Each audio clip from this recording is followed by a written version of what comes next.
네, 그러면 예, 전현주 선생님 계속 하실까요? 네, 그래서 2008년도에는 이제 어떤 시험 과목까지 이제 시민교육이 들어오게 되면서 굉장히 강화됐고, 그 사이에 이제 2010년도에 와서는 보수당으로 정권이 변화하면서 시민교육이 좀 약화되는 그런 측면이 있었지만, 그렇지만 여전히 국가 수준 교육과정에 포함이 된 채로 유지가 되고 있는 상황입니다. 여기까지가 우리가 이제 작년도에 배웠던 크릭 보고서 내용이었고, 제가 준비한 내용은 여기까지입니다. 네. 네, 한번 읽어봅시다. 사람은 그가 아무것도 행하지 않을 때보다 더 활동적인 것이 없으며 적이 없으며 그가 혼자 있을 때보다 더 외롭지 않은 적은 없다. 예, 한날의 딩간의 조건에서 지금 예, 사유를 강조한 부분 말씀해 주신 것 같습니다. 네, 전현주 선생님 그 또 이렇게 일목요연하게 요약을 해주니까 그죠? 작년부터 이어져 온 이 프로세스가 또 새록새록 살아나기도 하는 것 같습니다. 가만 듣다 보니까 예, 우리 김세희 박사님 안 오셨는데 프랑스 공화주의 라이시테가 저 까마득한 기억의 저편으로 가 있었던 것 같아요. 그래서 역시 그 문헌이나 이런 걸 좀 직접 본다는 게 참 중요하다, 그죠? 기억이 오래 가고 이런 게 차이가 있지 않은가 이런 생각이 들었는데요.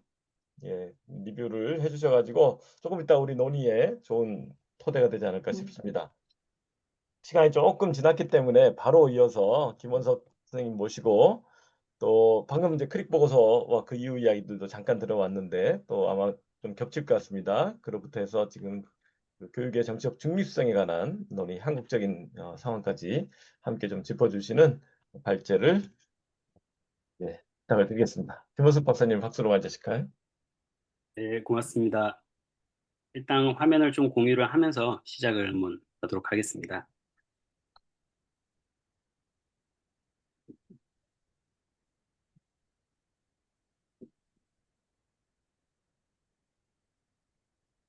잘 보이시나요? 네. 네. 일단 참 소중한 자리를 작년부터 많이 이렇게 지속적으로 만들어 주셔가지고 너무 감사하다는 말씀을 드리고 성실하게 참여는 못했는데 전유진 선생님께서 앞에서 너무 정리를 잘 해주셔가지고 어디 가서는 열심히 참여한 척을 해도 될 것 같을 정도로 너무 감사하게 정리를 잘 해주셔서 고맙습니다. 네, 마지막에 영국 시민교육 특히 크릭보고서에서 말씀을 해주셨기 때문에 제가 영국 시민교육을 조금 준비는 하긴 했는데 그렇게 길게 자세하게 따로 드리지는 않도록 하겠습니다. 전에 한번 강의를 한 적도 있고 해서 이곳에서 그렇게 하도록 하겠습니다. 근데 사실 좀 오늘 자리가 부담되는 건 사실입니다. 왜냐하면 앞선 세 차례의 강의가 덴마크와 핀란드 사례였는데 갑자기 한국 사례로 얘기를 하려고 하다 보니까 마치 하늘에 있다가 갑자기 땅으로 떨어져 내려오는 것 같은 느낌 그런 느낌이 들고 그래서 제가 약간 완충지대를 마련해야겠다 그래서 영국 시민교육을 다시 사이에 껴놨습니다. 약간. 그래서 간단하게 좀 말씀을 드리도록 하겠습니다. 영국 시민교육에 대해서 말씀을 드리고 또 한국에서 시민교육을 하는 게 왜 이렇게 어렵지? 이것을 한국에서 시민교육을 한다는 게 참 어렵게 만드는 요소인 교육 중립성에 대해서 말씀을 드리고 어떻게 하면 좀 더 나아갈 수 있지? 이렇게 논의를 좀 이어가도록 하겠습니다. 일단 영국의 학교 시민교육인데요. 말씀하신 것처럼 1997년도에 이 사진 속 인물은 토니 블레어. 당시 97년도 총선에서 승리해서 영국 수상이 된 토니 블레어고, 토니 블레어가 참 교육에 관심이 많았어요. 당시 특히 이제 마가렛 대처 이후에 와이된 사회, 와이된 공동체, 이것을 어떻게 복원시킬 것인가에 대한 고민이 전 사회적으로 있었고요. 대처가 사회 따위는 없다라고 이렇게 유명한 말을 하기도 했었잖아요. 그래서 사회와 공동체를 어떻게 복원시킬 것인가에 대한 고민이 지속적으로 있었고, 토니 블레어도 마찬가지였고요. 그 중요한 핵심 수단 가운데 하나가 바로 교육이라고 얘기를 했습니다. 그래서 이 유명한 연설이 사실 선거 과정 속에서 유세 중에서 이렇게 나왔던 얘기입니다. 누군가 나에게 정부의 최우선 과제 세 가지를 말하라고 한다면 나는 교육, 교육, 그리고 교육이라고 말하겠다라고 이렇게 얘기를 한 아주 유명한 연설이 하나 있습니다. 그러니까 제가 오늘은 조금 마지막 자리이기도 하니까 좀 제 생각도 좀 많이 그냥 가감없이 좀 편하게 나누면 좋을 것 같은데 전 최근에 우리도 선거가 있었기 때문에 특히 대통령 선거가 있었기 때문에 한 번쯤은 교육에 관심 있는 대통령이 나올 법하기도 한데 늘 교육은 정말로 관심 밖이다. 혹시 이번은 다를까 생각했는데 이번에도 어김없이 교육은 정말 찬밥 신세다. 언제쯤 교육의 중요성에 대해서 알 수 있는 대통령이 나올까 이런 생각을 토니 블레어를 보면서 뭐 그렇다고 토니 블레어가 교육에 대해서 대단히 잘했다라고 생각은 안 하는데요. 아무튼 그래도 교육에 대해 관심 있는 대통령이 한 번쯤은 나왔으면 좋겠다라는 생각이 들었습니다. 어찌됐건 97년도에 선거에서 이기고 나서 정현 선생님이 정리해 주신 대로 버나드 크레이기라는 정치학자를 위원장으로 하는 시민교육 자문위원회를 구성을 하고요. 그 위원회에서 나온 보고서를 바탕으로 2002년부터 영국 학교에서 시민교육이 정식 교과로 도입돼서 시행이 됩니다. 크릭 보고서의 핵심, 그러니까 시민교육의 세 가지 축이라고 하면 여기 적혀 있는 대로 도덕적, 사회적 책임, 지역사회 참여, 그리고 무엇보다도 정치적 문해력을 특히 강조했었습니다. 지역사회의 참여나 도덕적, 사회적 책임 같은 것들은 뭐 다른 비슷한 과목이 있었기 때문에 PSHE라는 과목이 있었어요. Personal, Social, 뭐 이렇게 Health, Economy 이렇게 약자가 되어 있는 그 PSHE라는 과목이 있었기 때문에 그 과목 속에서도 할 수 있는데 시민교육이 특별히 주목해야 할 것은 당시의 시대적 상황도 있고 정치적 문해력이다라고 해서 크리프 보고서에는 참 정치적 문해력에 대한 강조가 분명하게 제시되어 있었습니다. 근데 이제 2002년도에 이 보고서를 바탕으로 시행이 됐는데 2000년대 초반부터 영국뿐만 아니라 전 세계적으로 사실 아주 인종적, 민족적, 종교적인 갈등이 아주 극심해지죠. 그 정점이 사실은 2000년대 초반에 2001년인가요? 9.11 테러와 2005년도에는 런던 7.7 테러가 바로 그것이었고 그러한 맥락 속에서 2007년도에 교육과정을 전반적으로 다 검토하자라는 프로젝트라기보다 국회의 요청이 있습니다. 그 요청을 받아 안아서 아제그보라는 사람이 이 역시 사람 이름인데요. 교장 선생님입니다. 교장 선생님이신데 아무튼 이 아제그보라는 사람이 시민교육을 포함해서 교육과정 전반을 검토하고 시민교육에 특히 정체성과 다양성의 하나의 또 다른 축으로 그러니까 앞서 말한 세 가지 축에 한 가지 더 해서 시민교육을 네 가지 축으로 만들자. 정체성과 다양성에 대한. 뭐 그렇다고 뭐 상황이 금방 나아질 리가 당연히 없죠. 상황은 나아지는 정도가 아니라 더더욱 심해졌고 그 정점이 사실 2016년도에 브렉시트 사태로 이어졌던 것이죠. 그러한 과정 속에서 시민교육이 이건 이제 시민교육이 아까 말씀대로 중등 교과목의 하나로 편성됐다는 교육과정 표고요. 이렇게 바뀝니다. 일종의 기존에 아까 말씀드렸던 크릭보고에서 강조되었던 정치적 문해력이 점차 영국적 가치에 대한 영국스러움에 대한 강조로 바뀌어가기 시작합니다. 그 단적인 증거가 단적으로 그런 변화를 살펴볼 수 있는 게 시민교육 교과서의 표지다. 이게 실제 영국에서 사용하고 있는 시민교육 교과서인데 왼쪽은 2009년도에 나왔던 것이고 오른쪽은 2016년도에 나왔던 것인데 어떤 강조점이 확실히 있는지 차이를 확실하게 알 수 있죠, 사실. 뭐 목차도 마찬가지입니다. 이 똑같은 교과서의 목차인데요. 뭐 다른 출판사에서 나온 게 아니라 같은 출판사입니다. 2009년도 발간 교과서의 목차는 첫 장부터 첫 주제부터 지역에서 행동 어떻게 하고 적극적 시민성 어떻게 할 것인지 중중중 쭉 나오고요.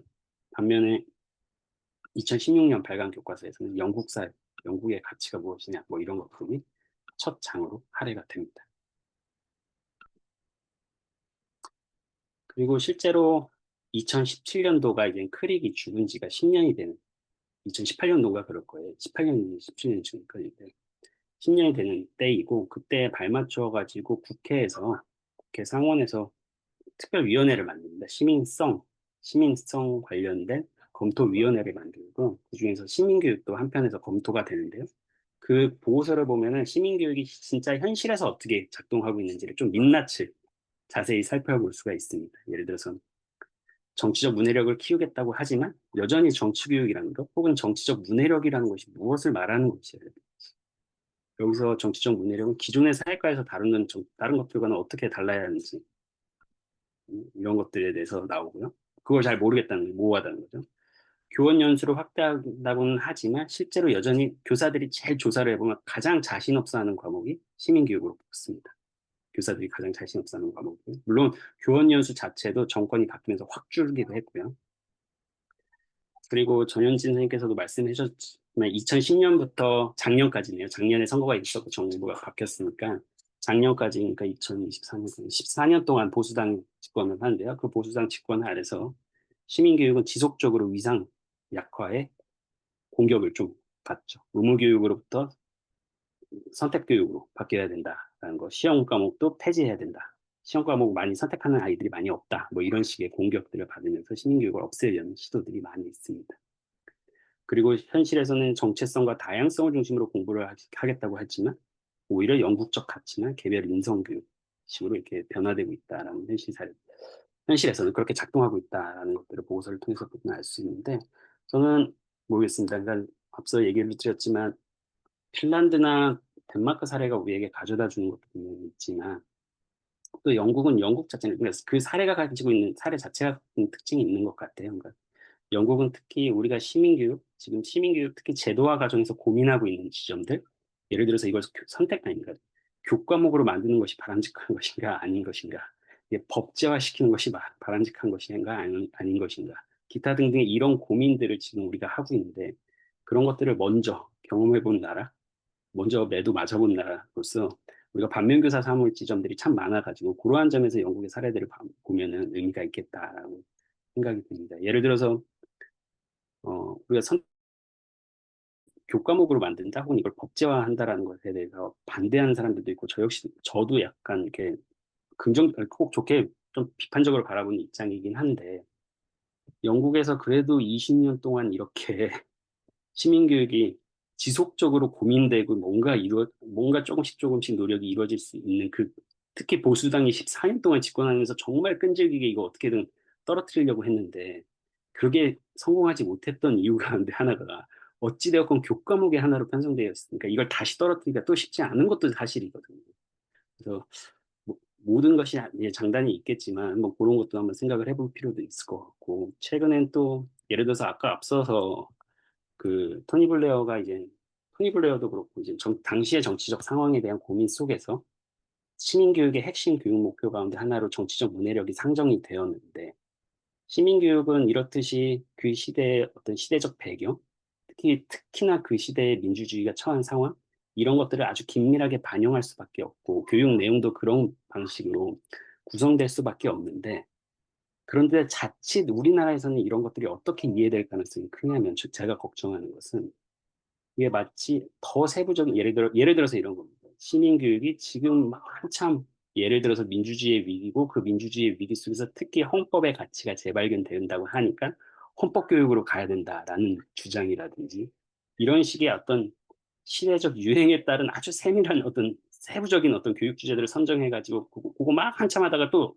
없어지고 이런 식으로 가는 경우가 있는데 그런 방식이 아니라 그러니까 민주시민교육 혹은 시민교육의 목표라는 걸 너무 추상적으로 잡지도 않아야 되고 그렇다고 너무 막 유행하는 온갖 시대적 어떤 변화들을 다 담아낼 필요도 없는 그 중범위 수준에서 우리는 시민교육의 목표를 지금 시대에 부응하면서도 그런 걸 어떻게 무엇으로 설정할 수 있을 것인가 이런 고민들이 조금 있어야 되겠다라는 생각이 일단 한편에서 들었습니다.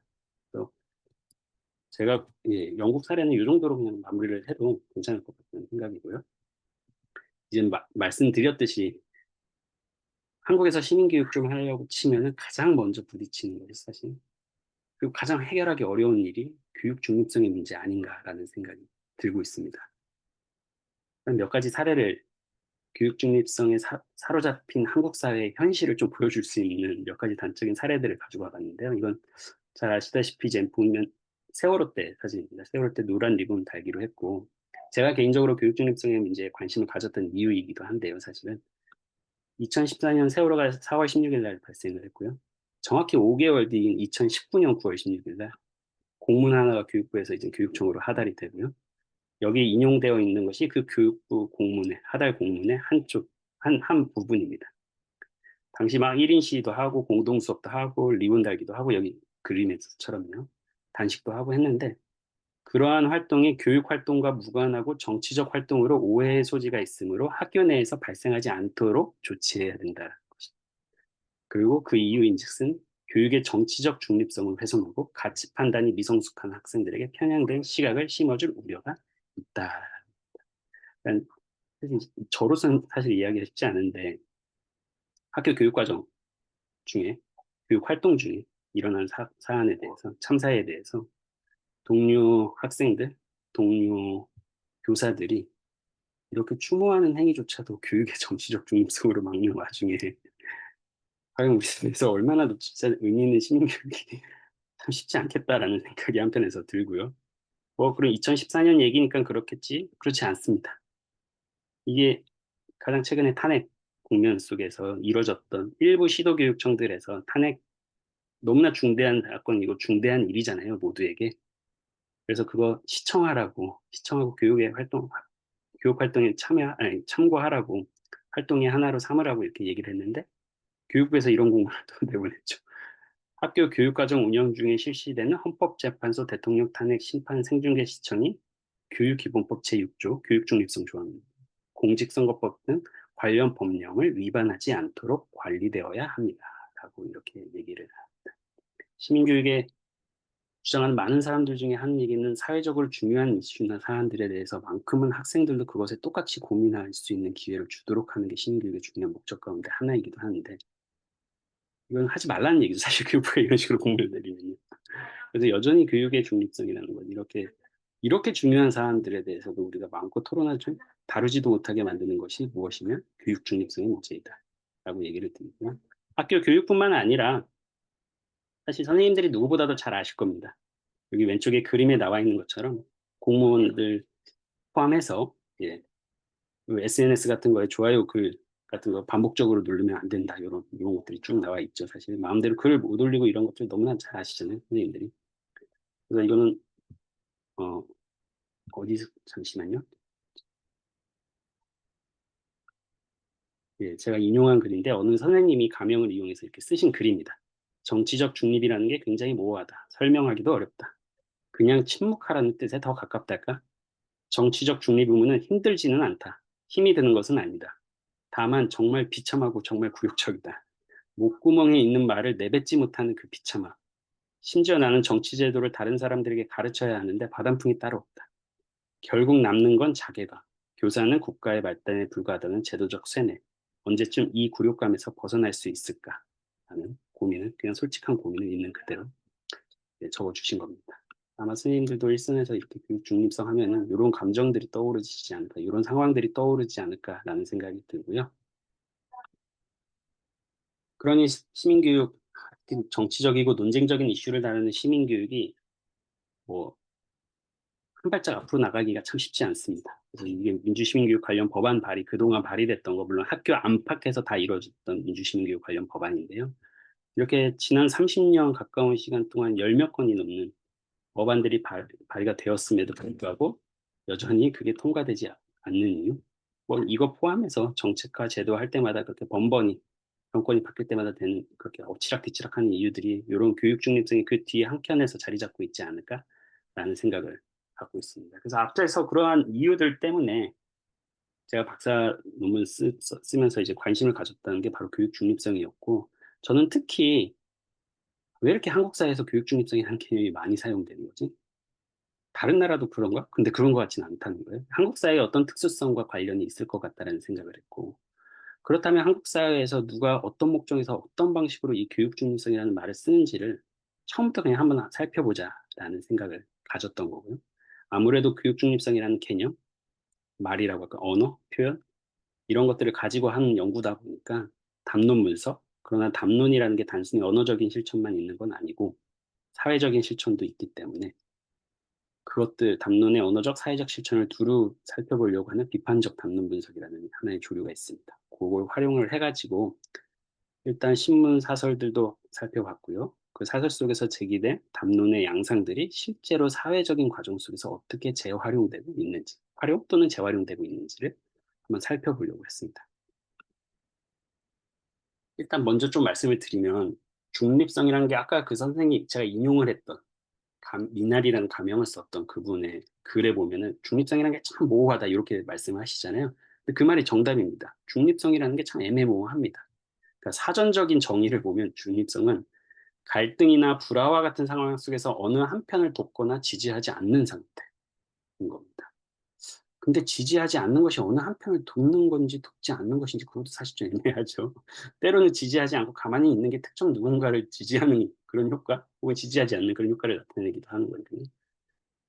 근데 또 돕거나 지지하지 않는 상태는 가만히 있으면 되는 것인지 어떤 것인지도 또 모르겠습니다. 아무튼 이 정의 자체부터 좀 이제 헷갈리기 시작합니다. 근데 그 어원을 보면 더 재밌습니다. 중립성이라는 말의 어원을 보면 처음에 이 말이 어디서 쓰였냐면 교회에서 교회가 하도 옛날에 한 15세기에 교회가 하도 교회에 대해서 의심하지 말게 않도록 했잖아요. 근데 교회에서 누군가를 의심을 하는 순간 그 사람의 행위에 대해서 교회에 대해서 왜 내가 의심하는 게 뭐 어때서 이런 행위를 설명하는 용어로 중립적이라는 표현이 있었어요. 그러니까 개입하지 말라는 의미인 거죠. 나의 의견을 자유롭게 표방할 수 있게 해주고 나의 의견을 제지하지 마. 라는 뜻에서 중립성이라는 말이 처음에 쓰였던 거죠. 근데 지금과 같은 경우에는 오히려 의견을 내지 않거나 의견이 심지어는 없는 것을 의미한 무입장과 무관심의 차원에서 지금 오히려 이렇게 이해되고 있는 게 사실이긴 합니다. 어찌되었건 제가 말씀드리고 싶은 건 중립성이라는 게 참 그 해석하기 따라서 다 다르다. 누군가는 그걸 무입장, 무관심, 누군가는 비개입으로 얘기하고 이렇게 된다라는 말씀을 드리고 싶었던 거고요. 그러면 이걸 교육의 영역으로 한정시켜도, 그러니까 중립성을 교육 중립성으로 한정시켜도 마찬가지입니다. 혹자는 교육 중립성이 필요하다고, 특히 자유주의자들 같은 경우는 중립성을 옹호하는 대표적인 주자들이 자유주의자들이잖아요. 교육 중립성이 꼭 필요하다라고 얘기를 해요. 뭐 이해가 안 가는 건 아닙니다. 예를 들어서 이렇게 얘기를 합니다. 국가나 교사가 학생들은 갖지 못하는 피할 수 없는 권위를 가지고 있다. 그리고 지금과 같이 의무교육이 보편화된 시점에서 국가나 교사가 그 피할 수 없는 권위를 이용해가지고 아이들에게 어떠한 편향성을 심어준다면 그건 매우 장기적이고 심대한 영향을 끼친다. 아이들의 삶에 있어서. 그렇기 때문에 중립성이 필요하다라고 얘기를 합니다. 근데 재미있는 건 그럼 다음에 논의는 국가나 교사가 어떻게 중립성을 유지할 것이냐의 문제지 정치적 중립성을 얘기하진 않아요. 근데 우리나라는 또 정치적 중립성이 특히 또 문제. 그러니까 교사가 그러기 위해서 어떻게 중립적인 역할을 수행을 해야 되는지, 혹은 국가가 중립성을 유지하기 위해서 정책을 어떻게 피해야 하는지. 예를 들어서 사회적으로 개인적으로 더 어려운 처지에 처해 있는 아이들을 적극적으로 더 지원하는 것이 국가가 중립성을 유지하는 거라고 얘기하면서 그런 걸 국가의 강한 중립성 뭐 이렇게 얘기하는 학자들도 있어요. 근데 이상하게 우리나라에서는 국가 중립성, 교사 중립성 이런 얘기 잘 안 하잖아요. 뭐가 문제냐면 정치적 중립성이 문제입니다. 근데 사실 정치적 중립성이라는 표현은 잘 안 써요, 거의. 찾아보기가 힘들어요. 왜냐면 정치적으로 중립적이라는 게 말 자체가 사실 성립하기가 쉽지 않은 용어니까요. 근데 어찌되었건 이 교육의 정치적 중립성이 특히 문제인 것 자체도 또 하나 우리 사회의 고유한 특징인 것 같다라는 생각이 들고요. 자유주의자들의 앞선 주장들을 다 받아들이고 해도 참고할 지점이 또 있습니다. 예를 들어서 자유주의자들도 그냥 막무가내로 중립성을 얘기하는 것이 아니라 예를 들어서 갈스톤 같은 경우에는 중립성을 몇 가지 유형으로 분류를 하고 예를 들어서 모든 의견들은 허용돼야 된다거나 이건 기회의 중립성일 텐데요. 아니면 모든 어떤 국가나 어떤 교사의 교육 행위가 학생으로 하여금 완전히 중립적인 존재를 결과적으로요 만들어내야 된다. 이건 사실상 가능하지 않죠. 그래서 그런 두 개는 기각이 됩니다. 일반적으로. 그럼 어떤 교육의 목적을 세울 때 그것이 특정한 어떤 신념이나 이런 것들을 우선시하는 그런 방식으로 세우면 안 된다라는 게 목적의 중립성이고 절차의 중립성은 이러한 과정 속, 근데 이것도 쉽지 않죠. 목적의 중립성도 쉽지 않고 다만 이러한 과정들 속에서 일정한 절차를 만들므로써 그것을 통해서 중립성을 달성을 해야 된다. 뭐 이런 게 절차적 중립성입니다. 그래서 대부분 자유주의자도 절차의 중립성에 대해서 옹호를 합니다. 그러니까 앞에 것도 그냥 맹목적적으로 그냥 모든 중립성을 옹호하는 것이 아니라 절차의 중립성을 얘기를 하고 왜냐면 결코 완벽히 중립적일 수는 없고 오히려 그렇게 얘기하는 사람들이야말로 중립성의 당파성이다. 이렇게 얘기를 하거든요. 그러니까 어떻게 우리가 중립성을 고민할 때 중립성을 완전히 없앨 수 있을까? 이런 것을 고민하기보다는 어떻게 아주 작은 다양한 편향들이 드러날 수밖에 없는데 그것들을 어떻게 교육적인 목적 아래 정치교육 혹은 시민교육이라는 목적 아래서 어떻게 용인 가능하게 만들 수 있을까? 그러기 위해서 어떤 절차나 어떤 과정들 혹은 어떤 준비들이 필요한 것인지 이것들을 고민하는 것이 중요한 문제다라는 말씀을 드리고 싶고요. 이건 그냥 제가 네, 제 연구 결과인데요. 예를 들어서 근데 아까 이제 언어적 분석을 위해서 이제 사설 분석들을 또 했었다 이렇게 얘기를 했었는데 재밌습니다. 우리 사설들을 보면은 대부분의 교육 중립성에 관련된 사설들이 보수 언론들을 통해서 달리 얘기하면 보수 언론들을 통해서 교육 중립성 담론이 확대 재생산되고 있습니다. 사실상. 전 특히 동아일보를 봤는데 동아일보는 막 자매지 통해서 이거 특집 기사도 내고 막 그랬었거든요. 그래서 어찌됐건 그들이 교육 중립성을 이해하는 방식은 이런 것입니다. 매우 간단합니다. 비판적이고 참여적인 교육 형태는 좌파 교육입니다. 그리고 그것은 곧 비중립적인 교육입니다. 무엇이 중립성을 어겼는지 어떤 것이 중립적 교육인지에 대한 설명은 거의 없습니다. 일단 비판적이고 참여적인 교육들은 좌파 교육이고 따라서 비중립적인 교육이고 그래서 지양되어야 된다 이렇게 얘기를 합니다. 그러면서 특히 강조하는 게 어느 구체적으로 수사학적인 장치들을 보면 전쟁 용어나 오염 메타포 같은 것들을 많이 씁니다. 그래서 이 좌파 이 교사들, 홍위병과 같은 좌파 교사들이 학생들을 물들이고 있다, 학교를 물들이고 있다 이런 식으로 이제 얘기를 씁니다. 이러한 오염 메타포 같은 경우는 특히 이 수사학적 그냥 뭐 그런 게 아니라 나름의 효과가 있습니다. 왜냐면 이 오염 메타포 이제 오염이라는 게 이제 퍼져나가는 거잖아요. 그 얘기인즉슨 한시라도 빨리 그것을 개입해가지고 멈춰 세워야 하는 어떤 것으로 만들어버리는 효과가 있습니다. 보통 오염 메타포들은 그렇게 문제를 더 극화시키고 그리고 빨리 하루라도 빨리 더 시급한 개입을 강력한 개입을 요청하는 효과가 있습니다. 이러한 언어적 담론적 실천들이 특히 교육 중립성과 관련된 중요한 언어적 실천들이 가장 많이 제기되었던 두 가지의 국면을 뽑으라면은 아이러니하게도 교육 중립성을 외치면서 탄생했던 교원 노조를 탄압하는 데 가장 많이 활용되었고요. 특히 당시에 80년, 87년 이후 직후에 국가정보기구 등을 동원해가지고 특히 그 정보기구들은 너희들은 교육 중립성을 어겼다라고 하면서 교원 노조를 탄압하는 데 가장 많이 쓰였고요. 다른 거 하나는 비교적 최근에 뉴라이트 등장 속에서 그들이 객관적 지식이야말로 중립적 지식이고 그 중립적 지식을 다루는 교육이야말로 중립적 교육이고 그 중립적 교육이야말로 올바른 교육이라는 요 메커니즘으로 이어지면서 그 정점이 사실 국정교과서가 그러한 맥락 속에서 등장을 했고요. 그래서 이러한 맥락 속에서 참 많이 쓰였다. 근데 이제 이걸 좀 더 구체적으로 보면은 그러니까 이건 제 해석인데 그러니까 전자 같은 경우는 비중립적 교사들, 비중립적 교육 행위들을 찍어내고 그 사람들을 처벌하는 데 교육 중립성 담론이 쌓였다면 후반기가 아니라 2000년대, 2008년 이후에 그 국정교과서 등장에 이르기까지의 과정 속에서 교육 중립성은 비중립적 교사들을 찍어낸다라기보다도 무엇이 가치 있는 교육인가, 무엇이 가르쳐져야 할 지식인가에 대한 상을 만들어내는 방식으로 뭔가를 그리고 바람직한 교사의 상이란 무엇인가 이러한 객관적 지식을 그대로 학생들에게 딱 전달하는 교사들, 그러니까 바람직한 교사의 상, 바람직한 교육의 상을 수립하는 방식으로 교육 중립성 담론이 활용되었다. 약간 전술이 다르죠. 권력의 전략 전술이 조금은 다르죠. 거기에 교육 중립성 담론이 사용되는 맥락도 조금씩 다르고. 그래서 저는 개인적으로 이론적으로 좀 말씀을 드리면 이러한 현실, 그러니까 한국 사회에서 유독 교육 중립성 담론이 많이 쓰이는 것, 특히 교육의 정치적 중립성 문제가 이렇게 쓰이는 것, 이 정치적 중립성의 문제가 진보, 좌파, 좌우로 나눠가지고 특히 비판적이고 사회 참여적인 교육 지식이나 활동들을 이게 배제하는 방식으로 쓰이는 것, 이런 것이 어떻게 이론적으로 캡처를 할 수 있을 것인가 고민을 했을 때 전쟁 정치와 국가 인종주의라는 뭐 두 개의 내용이 사실은 거의 비슷합니다. 그러니까 국가를 위태롭게 할 만한 어떤 존재 혹은 비판적이고 참여적인 사회 지식이나 활동들을 없어져야 할, 제거해야 할 대상으로 삼는 어떤 그러한 경향들이 우리 사회에 있었고 그러한 경향의 일환 속에서 교육 영역에서 그러한 것들이 실천되는데 교육 중립성 담론이라는 건 매우 효과적인 권력의 수단으로 활용되었다라는 정도로만 좀 말씀을 드리겠습니다. 전쟁 정치나 국가 인종주의나 지금 표현은 다르지만 이게 국가 인종주의는 푸코가 쓴 거고 전쟁 정치는 김동춘 교수님이 쓰신 용어이긴 한데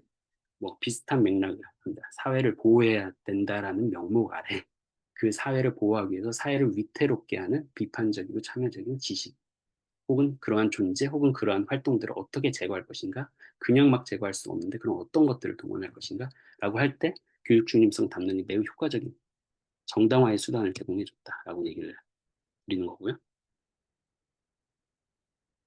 이런 현실 속에서 그래도 저도 뭔가 좀 희망적인 해보고 싶은 바람이 있어가지고 너무 이렇게 끝내면은 너무 그렇잖아요. 마지막 시간인데 우리는 무엇을 어떻게 할 수 있을까? 한 걸음이라도 나아가려면 뭘 어떻게 해야 될까를 고민을 좀 해봤고요. 희망을 그래서 주세요.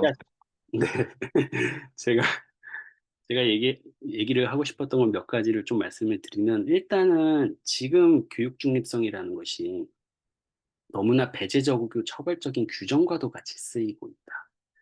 근데 규정과 원칙은 조금 다르다라는 얘기를 하고 싶었고 교육 중립성은 교육 원칙으로서 특히 포용적인 교육 원칙으로 자리 잡아야 된다라고 얘기를 하고 싶었는데 규정과 원칙을 이렇게 구분하는 거는 제가 그렇게 한 게 아니라 알렉시라는 이 독일의 헌법학자 예, 구분해서 따온 겁니다. 규정이라는 것은 명확히 가릴 수 있는 거예요. 너무나 고정적이고 확정적이어서 명확히 옳고 그르고 기고 아니고를 가릴 수 있는 거죠. 그런데 앞서 말씀드렸듯이 중립성이라는 게 그렇지 않다라고 했잖아요. 중립성이 문제로 불거지는 건 너무 상황에 따라서도 너무나 다르고 어떨 때는 교육이라고 하고 어떨 때는 중립성을 위반했다라고 얘기하는 이 수많은 것들 속에서 중립성이라는 문제를 우리가 규정으로 이해하다 보면은 사실상 교육이 가능하지 않아요. 매번 그래서 원칙은 다만 그렇게 원칙이 가지는 힘은 뭐냐면 그것이 달성할 수 있도록 사람들을 자극하는 데 있어요. 원칙의 힘은 그것의 내용 그 자체에 있는 게 아니라 그러니까 교육 중립성을 원칙으로 본다라고 했을 때 그것이 가지는 힘은 사람들이 가급적이면 중립적일 수 있도록 노력하는 다양한 시도들을 만들어내고 그걸 용인한다라는 의미에서 원칙의 의미가 있다. 원칙이 갖는 규범적 힘은 그런 데 있다라는 겁니다. 명확히 가르고 처벌하고 깔끔하게 해결하는 이런 문제가 아니라 그래서 배제적 규정이 아니라 포용적인 교육 원칙으로 바라봐야 된다는 게 하나의 입장인 거고 그다음 뭐 배경 원칙은 앞서 말씀해 주셨던 뭐 보이텔스바의 합의나 이런 것들을 참여해서 우리가 왜냐면 커다란 교육 중립성을 커다란 포용적인 교육 원칙으로 이해를 한다면 그것을 달성할 수 있도록 돕는 어떤 조금 더 추상 수준이 낮은 배경 원칙들을 정하는 게 좋고 그것이 또 너무 많아지면 안 좋죠. 그건 또 매뉴얼처럼 될 테니까요. 그래서 한 5가지 배경 원칙을 아까 보이테스바 합의를 비롯해서 참고를 해서 한번 제시를 해봤고요. 근데 더 중요한 건 사실 이런 문제들을 개별 교사들에게 맡겨서는 절대로 달성할 수 없다. 개별 교사들이 이러한 배경 원칙을 지키고 안 지키고의 문제로 교육 중립성의 문제를 해결할 수는 없다. 왜냐하면 교육 중립성은 교육을 기획하는 그 순간, 실행하는 그 순간, 평가하는 그 순간, 학교에서 생활하는 모든 순간에 계속 다양한 방식으로 제기될 수 있거든요.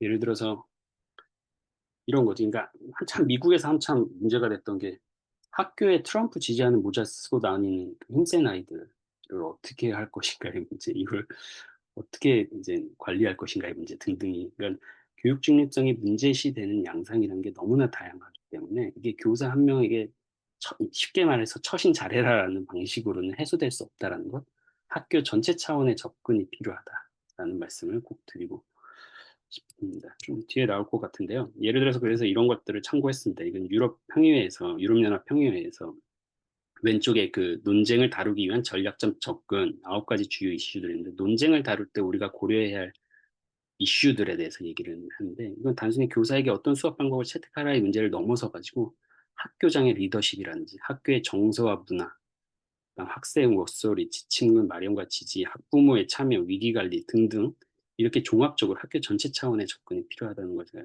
보여주기 위해서 이렇게 하고 특히 학교장 리더십이 너무나 중요합니다.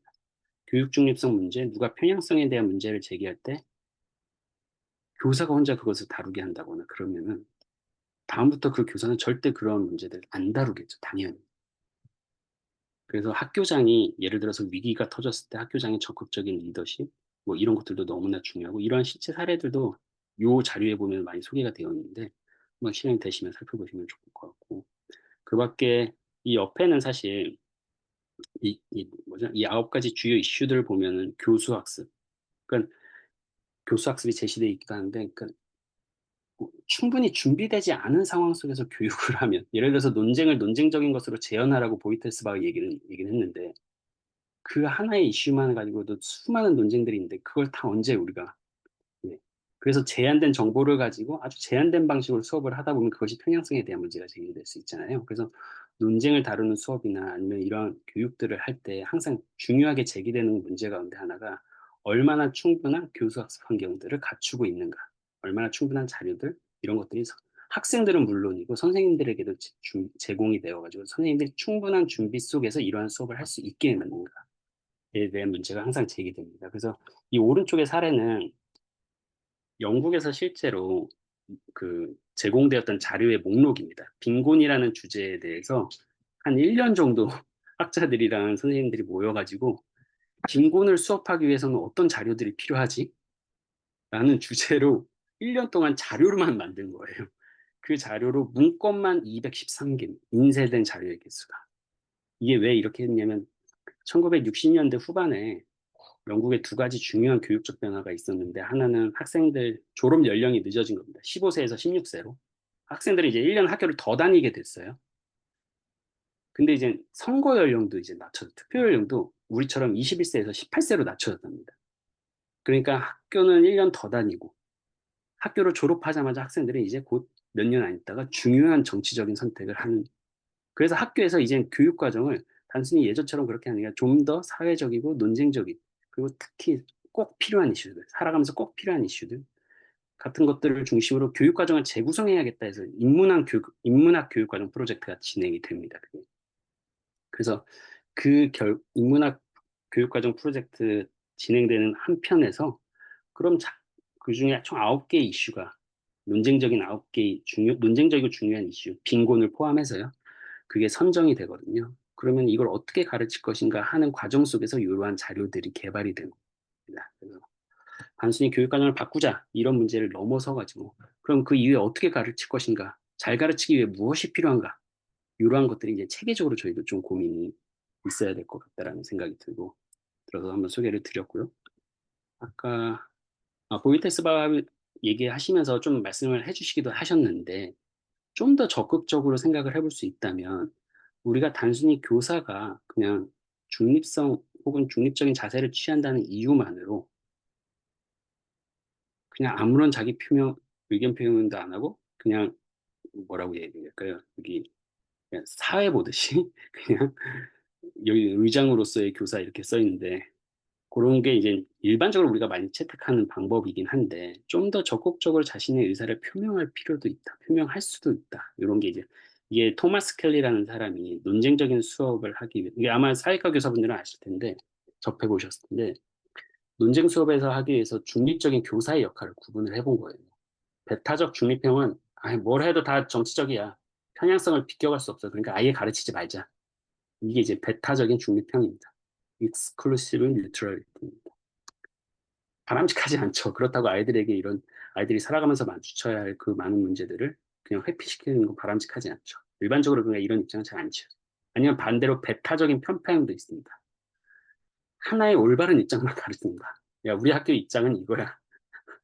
이게 국가가 이렇게 얘기하는 거니까 이게 맞아. 하나만 가르치는 겁니다.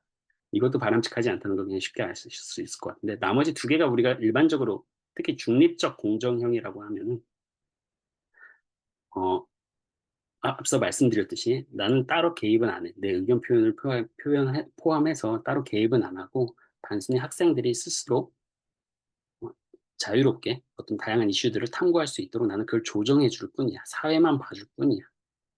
하는 게 중립적인 공정형입니다. 근데 좀 더 적극적으로는 입장을 표명할 수도 있다는 거예요. 왜냐면 중립적인 공정형이라는 게 내가 자칫 얘기했다간 학생들에게 좀 영향을 미칠지 몰라. 막 그렇게 얘기를 하는데 생각해보면 교사들이 자신들의 입장을 표명한다고 그렇게 학생들에게 큰 영향을 미치나? 특히, 특히 이제 이 학교급이 높아질수록 그런 얘기도 들고 아니면은 교사들 같은 경우는 끊임없이 학생들에게 무언가를 탐구하고 질문하면 대답하라고 요구하면서도 정작 자신들은 그러한 질문으로부터 아무런 대답도 하지 못한다? 그런 것이 오히려 더 위선적으로 느껴질 수도 있다라는 비판 속에서 이제 입장 표면적 공정형이 나옵니다. 입장 표면적 공정형은 물론 자신의 의견을 표현하되 그걸 강제하는 것은 아닙니다. 자신의 의사를 표명하라는 거지. 수많은 의견 가운데 하나가 자신의 의사를 표명한다는 거지. 그걸 강제하라는 얘기는 아니고요. 이런 것이 바람직하다고 필요하다고 여겨지는 중요한 이유 가운데 하나가 뭐 여러 가지가 있을 수 있을 텐데요.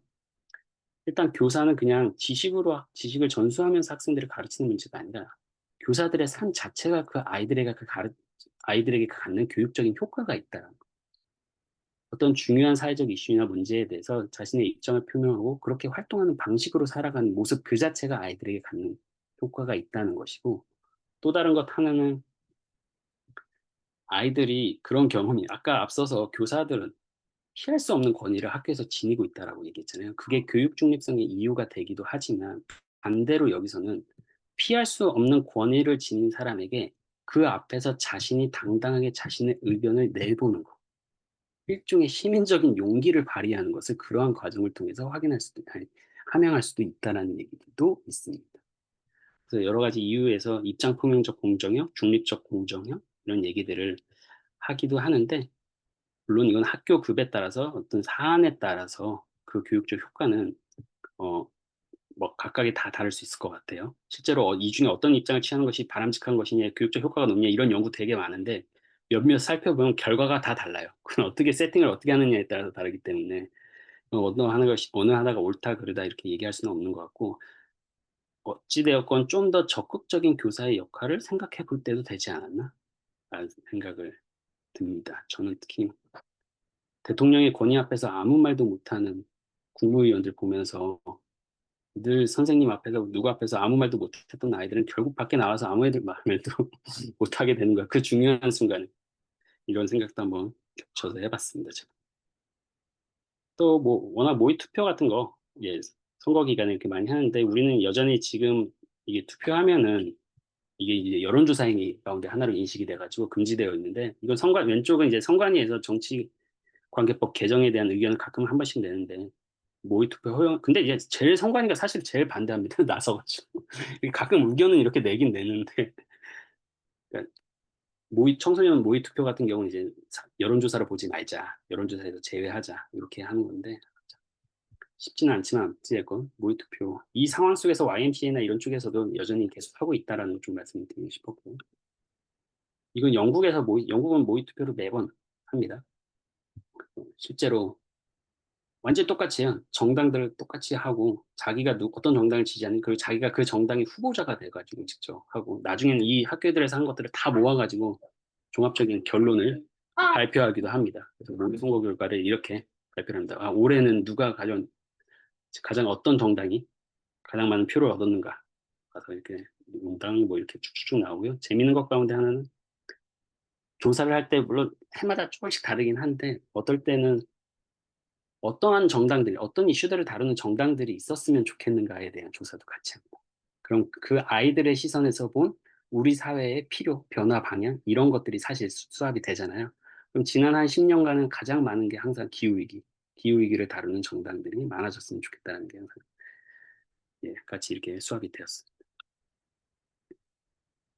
그래서 앞서 잠시 말씀도 드리긴 했는데 우리가 학교 교육 또 수업 이런 면에서 교육 중립성을 확보하는 문제도 있지만 또 다른 한편에서는 교사 정치 기본권 문제도 예, 얘기를 안 할래야 안 할 수가 사실 없습니다. 그냥 교육의 정치적 중립성 이렇게 얘기할 때 항상 두 가지가 되는 게 학교 교육의 정치적 중립성의 문제 그리고 교사의 정치적 중립성의 문제 특히 후자는 교사의 정치 기본권의 문제 이게 단순히 교사들에게 박탈되어 있는 수많은 권리 목록 가운데 하나로서의 정치 기본권을 확보하자 이런 차원을 넘어서 가지고 제가 앞서 말씀드리기도 했지만 이 고병원 선생님이 너무나 잘 표현을 해주신 것 같아요. 교사라는 존재가 말한 대로 살아야 하고 그 전에 살아온 대로 말해야 된다. 그 삶을 성장시키는 알미름은 가르치는 사람의 삶을 통한 교육이어야 한다. 교사의 삶이 민주적이지 않고 참여적이지 않고 뭐 예를 들어서 예, 시민으로서의 그런 모습을 찾기가 어려운데 어떻게 그 아이들이 그러한 교사를 바라보면서 어떻게 시민교육이 제대로 이루어질 수 있을까 싶은 차원에서라도 교사의 정치 기본권 문제는 중요한 문제라는 생각이 하나 들고요.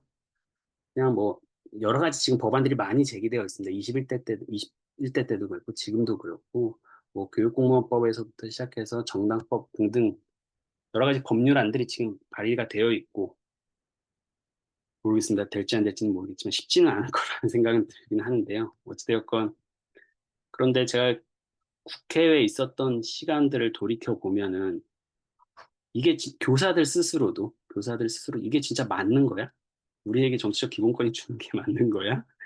이게 가능한 거야? 이런 어떤 약간 예, 소극적, 비관적 이런 태도들이 있는 것 같아가지고 그냥 다른 나라 사례들을 통해 우리가 늘 얘기를 하잖아요. 우리 뭐 OECD 국가 중에 유일하게 정치 기본권이 이렇게 전면적으로 박탈된 건 우리 한국 사회밖에 없다라는 얘기들을 하는데 좀 더 구체적으로 다른 나라들은 어떻게 하고 있지?라고 좀 살펴보면 그냥 영국 다 비슷합니다. 사실 한국을 제외하고는 영미나 아니면 북유럽이나 유럽 국가들은 다 거의 비슷한데 사실 영국 같은 경우에도 이 비편향성의 문제, impartiality의 문제를 매우 중요하게 생각은 합니다.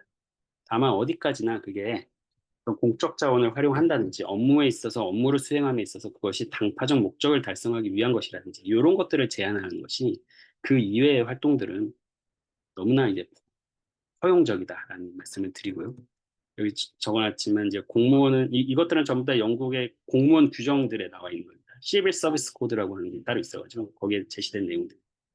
공무원은 근무 중에 유니폼 착용 시에 공적 업무 구역 내에서의 정치 활동을 금한다. 그 외에는 거의 됩니다. 모든 공무원은 국회의원 후보 출마 전에 반드시 사임해야 된다. 선거에 나설 때 사임하는 이들을 위해 위로금도 지급할 수 있고요. 낙선한 후보는 복직하면은 언제 얼마든지 복직할 수도 있고요. 그 우리는 노조에서 뭐라고 하면 그것도 다 계속 중립성 얘기를 하는데 노동조합이 뭘 얘기하는 거는 네, 공무원 개별 문제가 아니라 조합이 얘기하는 거니까 그건 큰 문제가 안 된다 뭐 이런 얘기들입니다. 실제로 아까 서현수 교수님께서도 말씀을 해주셨는데 핀란드 같은 경우 10% 정도가 이제 교사 출신이다라고 얘기를 해주셨는데 이거는 1979년도에서부터 2015년도까지 그 하원 의원들, 국회의원들, 저희로 치면 국회의원들의 직업 분포도로 이렇게 나온 겁니다. 뭐 사실 많지는 않습니다. 영국엔 660명 정도가 되니까 국회의원이 사실 많은 비율은 아닌 것 같은데 그래도 한 50명 가까이, 50명 안팎에서 이렇게 왔다 갔다 하고 조금 시간이 지나면 지날수록 예, 아마 이게 전 세계적으로 비슷한 것 같기도 합니다. 여기도 똑같이 좀 줄어들고 있긴 하지만 그래도 여전히 교사들이 많다라는 것이고요. 이 빨간 박스 부분을 보시면 됩니다. 이건 이제 2017년도에 예, 2017년도 화면 자료인 거고요. 이거는 이제 지자체 의원들을 얘기를 한 겁니다. 지자체 의원들도 이렇게 9% 안팎에서 예, 한 8% 안팎 되겠네요. 이 정도로 이렇게 하고 있다라는 것입니다. 뭐 미국도 마찬가지입니다. 미국도 예전에는 초반에 특히 이제 뉴딜 정책이나 이런 거 할 때는 교사들이 함부로 동원 못 되게 하려고 중립성에 대한 강조가 커졌는데 점차 약해져가지고 미국에서는 이제 교사 중립성과 관련된 법이 이제 해치법이라는 게 있습니다. 이 해치법에 따라서 여기 영어 오른쪽 사진을 보시면 알겠지만 허용되는 활동들 그리고 허용되지 않는 금지된 활동들 해가지고 공무원들이서요 그렇게 쭉 나옵니다. 뭐 특정 정당과 관련된 아주 구체적인 정당을 위한 활동들만 하지 못하지 거의 나머지 대부분의 활동들은 실제로 다 하고 있다는 걸 좀 보여드리는 거고 늘 해마다 나오는 신문 기사 가운데 하나가 그 교원노조에서 대통령 후보들 나올 때마다 얼마씩 지원했냐 이런 것들 예, 기부금 얼마씩 냈냐 해서 엄청나게 많이 내죠. 100만, 1000만, 5천만 달러니까요. 엄청나게 많이 돈을 내고 있습니다. 기부도 하고 있다는 말씀을 전해드리려고 했고 이건 미국에서 예, 실제로 여기 모르겠습니다. 프로페서가 같이 껴있기 때문에 정확히 이제 교사들은 얼마나 되는지는 또 따져봐야 될 문제긴 한데 어찌되었건 교육 현장에 있는 사람들이 이렇게 많이 참여하고 있다.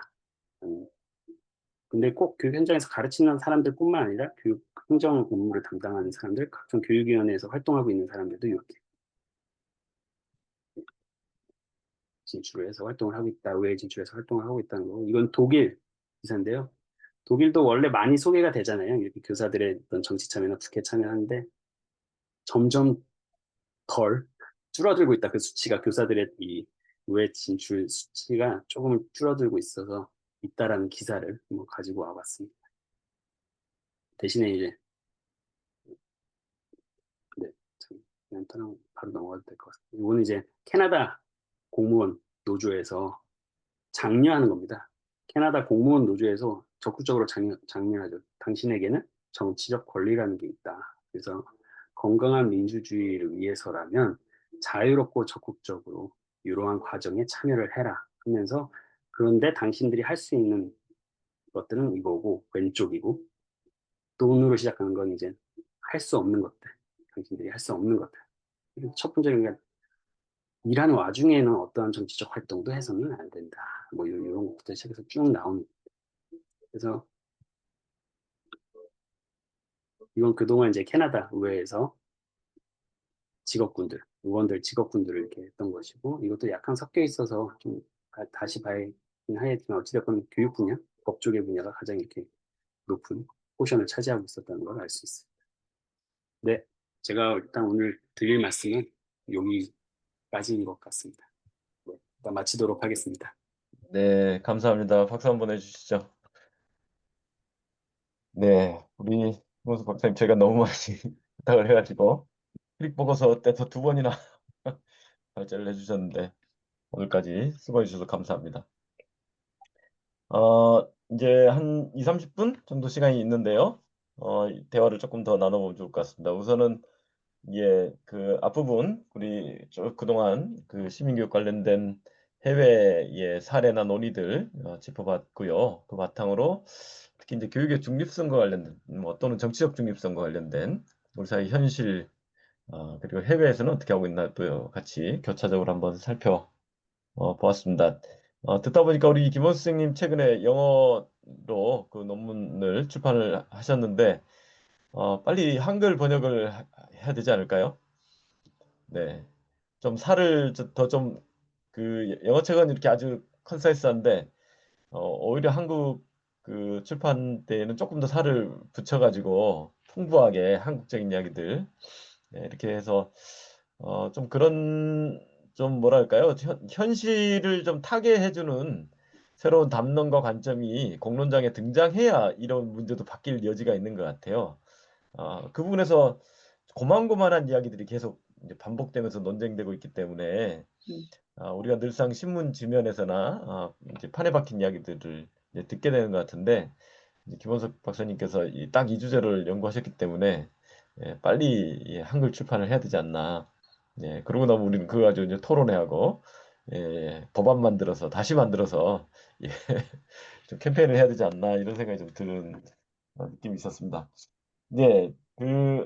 좀 천천히 이제 짚어볼 텐데 우리 수생들 어떻게 들으셨는지 말씀도 좀 주시고 김원석 박사님께 질문도 좋고요. 또 서로 간에 제기할 만한 좋은 토론 주제 이렇게 이어가 보면 좋을 것 같습니다. 먼저 그 의견이 계신 분 말씀 주시면 자연스럽게 이어가 보겠습니다. 제가 채팅창에 이렇게 네, 들으면서 떠오른 생각들 적긴 했는데, 이제 저도 이제 리뷰하는 그 부분에서 이제 작년부터 진행했던 문서들을 한 번씩 살펴보면서 좀 재미있게 읽었던 게 보이테스 합의 이대로 충분한가라고 하는 그 합의 이후에 진행되었던 2006년에 진행되었던 그 문서를 되게 재미있게 읽었던 기억이 나면서 거기서도 정치 교육에 대한 교육학적 접근이 필요하다고 제안을 하고 있더라고요. 그래서 정치 교육을 민주적인 정치 문화 이렇게 개념을 정리하는 부분에서 오늘 이제 정치적 중립에 대한 그 한국의 약간 경기 일으키는 반응들을 조금 해결해 나갈 수 있는 방안들을 교육학적으로 접근하는 그런 맥락과 좀 비슷하게 이렇게 말씀해 주시는 게 비슷하게 느껴져서 그 내용을 이제 채팅창에 한번 올려보았고요. 그러니까 시민교육을 이제 넘어서서 정치교육이 더 중요하다고 느껴지게 되는데 그게 이제 1, 2, 3 계엄을 지나면서 정치가 불가능하다는 것들을 이제 모든 국민이 몸소 체험을 했잖아요. 그 상황을 지나면서 이제 시민성을 함양하는 시민교육을 넘어서 이걸 체계와 제도까지 연결시킬 수 있는 정치적인 역량이 우리들에게 더 절실하게 필요하지 않을까라는 그런 반성들을 하는 기회가 되지 않았나라고 이제 개인적으로 한번 생각을 정리를 해보았던 것 같아요. 그래서 시민교육, 그러니까 저희 이제 서현수 교수님이 이제 주장하고 계신 민주적 혁신, 역동적이고 포용적인 민주적 혁신을 위해서 시민교육은 뭔가 조금 부족하지 않나. 더 나아가서 정치교육까지 조금 더 과감하게 이야기하고 논의되어야 되지 않나라는 생각이 들고 그 맥락에서 정치라고 하는 것이 한국에서는 어떻게 정의되고 사람들에게 어떻게 감정적으로 받아들여지는가에 대한 것도 다시 한번 검토해야 되지 않을까. 한국에서의 정치라고 하면 되게 뭔가 그러니까 이제 김원석 박사님 말씀해 주신 것처럼 좌파 빨갱이 의 발언들을 이제 뭔가 시민성을 갖고 있다고 하면 그런 류의 취급을 받는 것들을 경험했던 것들이 생각이 나면서 정치에 대한 것부터 사회적 합의가 우리가 말하는 정치는 도대체 무엇인가라는 그런 사회적 합의가 필요하지 않을까라는 생각도 같이 해보았습니다. 이야기를 들으면서. 그래서 네, 김원석 박사님과 여기 또 이제 정혜진 교수님도 같이 계신데 생각하고 계시는 정치란 무엇인지 같이 한번 또 이야기 나눠보면 이참에 나눠보면 어떨까. 네. 제안 네. 드려봅니다. 네. 네. 웃으면서 지금 핵폭탄을 던지네요. 시민교육과 정치교육은 같은 것인가? 다른 것인가? 네. 시민교육과 정치교육이 다르기도 하다면, 어, 그러할 때 우리는 시민교육을 넘어서 정치교육으로까지 나아가야 하는 것인가? 그래야 한다면 어떻게? 뭐 이런 질문인 것 같아요. 이게 쉽지 않은, 간단치 않은 질문. 이고 아마 이제 조금 그 국가별로 이제 커뮤니티별로 맥락, 역사적 정책 맥락들이 더 다양해서 선호하는 용어나 개념들도 있는 것 같습니다. 그래서 이제 독일 같은 경우는 이제 바로 폴리티체 빌딩이라는 말을 쓰니까요, 그죠? 예, 명확하게 이제 나치즘과 단절하기 위해서 전후 소독에서부터 연방 정치교육원을 아예 국가기구로 세웠고 주정치교육원까지 같이 세우면서 바로 폴리티체 빌딩을 이제 국가가 책임지고 수행해야 된다라는 이제 어떻게 보면 완전히 뭐 좀 뭐랄까요 패러다임의 전환이 한번 있었던 것 같고 지금 영국 필리포고서 이야기나 이렇게 쭉 들어보면 어, 주로는 이제 시민교육이라는 명칭을 이제 많이 사용하되 그 안에는 굉장히 중요한 차원으로 폴리티컬 리터러시라든가 정치 참여의 중요성, 의미 이런 것들인데 그 시민적 참여나 사회 참여 또는 공동체 참여하고 정치 참여를 그렇게 구별하지는 않는 거죠. 예, 같이 가는 무엇으로 좀 보는 관점이 아닌가 그런 생각이 들기도 하는데 일단 저한테 던진 질문이 아니므로 김원석 박사님과 정혜진 박사님께 마이크를 드려보겠습니다. 네, 어떠신가요? 뭐 거의 논문을 지금 몇 편을 써야 될 주제인 것 같아요. 근데 어찌됐건 저희가 민주시민교육이라는 용어를 특별히 지금까지도 많이 쓴 것은 사실 서현 선생님이 말씀하신 것처럼 약간 다소간의 현실 전략적인 차원이 있는 것 같은 현실적인 맥락을 고려한 용어 선택이었다라는 생각이 들고, 사실 정치교육과 시민교육을 엄밀히 구분을 하려면 할 수는 있을 것 같아요. 할 필요도 있을 것 같긴 한데, 근데 그게 어느 정도 현실에서 실현 가능성을 따지자고 보면은 사실상 선택하기 어려운 면이 없지 않아 있어가지고, 그렇다면 음, 우리는 시민교육 안에서 크릭 보고서에서 그러했던 것처럼 정치적 교육, 정치적 어떤 분열이나 이런 것들을 좀 강조하는 방식으로 한다면 가능할 수 있지 않을까 이런 생각이 드는데, 그렇습니다. 그걸 두 개를 지금 엄밀히 구분해서 어떻게 말씀드리긴 좀 쉽지는 않을 것 같네요. 고민을 한번 해보도록 하겠습니다. 네. 혹시 예, 정혜진 교수님? 네, 저도 어려운 문제인 것 같습니다. 들으면서 여러 가지 생각을 좀 많이 해봤는데요. 저는 계속 이제 덴마크의 사례가 어떻게 거기서는 다룰까 이제 이런 질문이 좀 들기는 하는데, 마찬가지로 정치교육이라는 표현을 그들은 별로 쓰는 것 같지 않아요. 그냥 시민교육 뭐 이렇게 하고, 특히 여기는 이전에도 제가 말씀드렸듯이 공교육의 모든 목표가 시민 양성이기 때문에 그냥 전체 우리가 교육을 한다라는 건 그들에게는 즉 민주시민 교육을 하는 것과 거의 같은 의미를 갖는다고 저는 이해하고 있거든요. 그래서 그걸 그렇게 분리하진 않는 것 같고, 그리고 제가 이제 덴마크가 이야기하는 교사상이 있는데 거기에 핵심이 그 정치적인 행위자로서 그 모델링을 할 수 있도록 아이들 앞에 보이는 걸 굉장히 중요하게 이야기를 하고 있거든요. 그래서 그런 맥락에서 우리가 조금 생각해 볼 부분들이 있지 않을까. 그래서 어린아이들을 교육을 통해서 하나의 시민으로 사회에 참여할 수 있게 해야 하고, 그것을 위해 교사는 그걸 먼저 보여야 한다. 이게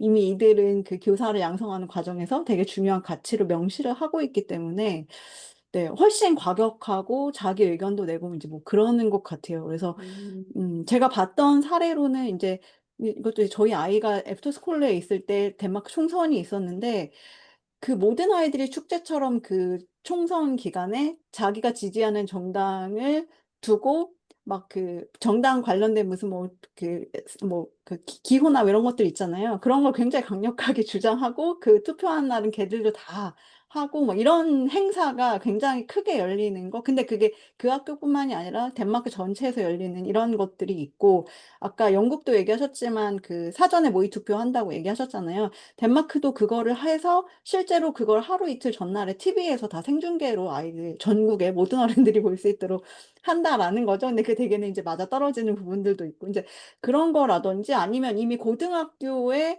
아이들이 다 이거 지난번에도 말씀드렸지만 그 이게 총선이 있으면 후보들을 불러내는 것이 이제 학생들인 거죠. 고등학교 학생들. 그리고 그 후보들이 제일 먼저 가서 자기의 의견을 얘기하고 토론을 해야 되는 곳이 학교라는 거예요. 그런 면에서 봤을 때는 이게 뭐 민주시민교육과 정치교육을 분리하는 그런 차원이 아니고 덴마크는 그냥 그야말로 하나로 통합해서 같이 가고 있는 것 같다라는 생각이 좀 들고, 그에 비해 한국은 아까 김원 선생님 얘기하신 것처럼 이 분단이라는 우리도 모르게 그냥 당연한 듯이 장착하고 있는 어떤 그것들이 너무나 강력하게 영향을 미치고 있지 않은가라는 생각을 많이 합니다. 그래서 우리나라의 그 역사들을 보시면 아까도 교원 단체를 탄압하는 방식이 완전히 교육 중립성, 그다음에 선생님들이 잡혀갈 때를 다 국가보안법 위반으로 잡혀가는 사례들이 뭐 엄청나게 많았기 때문에 그 안에서 선생님들이 어떤 말을 한다라고 했을 때는 다들 나에게 뭔가 문제가 생기지 않을까. 왜냐면 삶이 송두리째 어떻게 될지 모르는 상황 속에서 이 교사로서 저는 지금도 그렇다고 생각이 들거든요. 그래서 그런 부분들이 저희가 고민해야 되는 지점이 아닌가. 예, 말이 좀 횡설수설한데 예, 제 의견을 열었습니다. 네. 네, 전혀 횡설수설 아니었습니다. 네. 네. 오늘 좋네요. 이 정현 선생님도 들어오시고 해서 이번 강의 시리즈가 다 같이 종합되는 그런 아주 좋은 시간인 것 같은데, 그 핀란드 사례는 뭐 덴마크 사례하고 상당히 비슷한 것 같아요. 그래서 더 얹을 말이 없습니다. 지금 거의 말씀하신 것들이 비슷하다.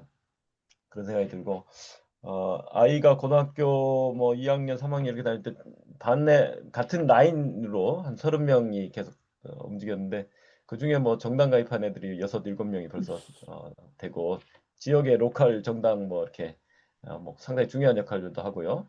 그리고 뭐 이번에 올해 지방자치 선거에 자기 아는 친구 한 명 벌써 됐다고 이런 이야기를 하고 있고, 자기한테도 자꾸 같이 하자는데 아빠 어떻게 할까 가지고 저기 했는데, 중간에 TV를 같이 뉴스를 보는데 아침 방송에 인터뷰에 선생님이 한 분 나오셨는데, 우리 학교 선생님인데 하면서 영어 선생님인데 또 3인당의 그 당원이자 또 땀페레 시의원이라는 거예요. 전직. 근데 이제 지방자치의원은 거기는 이제 약간 명예직이어서 이제 파트타임으로 일하는 무보수 수당 정도를 받고 하는 것이어서 겸직이 되는 거죠, 아예. 예. 그래서 지방자치의원으로서 일을 하는 거는 일주일에 하루 정도면 되거든요. 예. 그 회의가 있는 날 이렇게 운영을 하니까 사실 뭐 그 활동 자체도 제한이 없는데, 수업은 어떻게 하셔? 그러면 수업은 재미없어. 그래서 근데 영어 수업인데 뭐 그 내용에서 정치적으로 무슨 3인당의 어젠다를 가지고 와서 수업한다거나 그러지는 않는다는 거죠.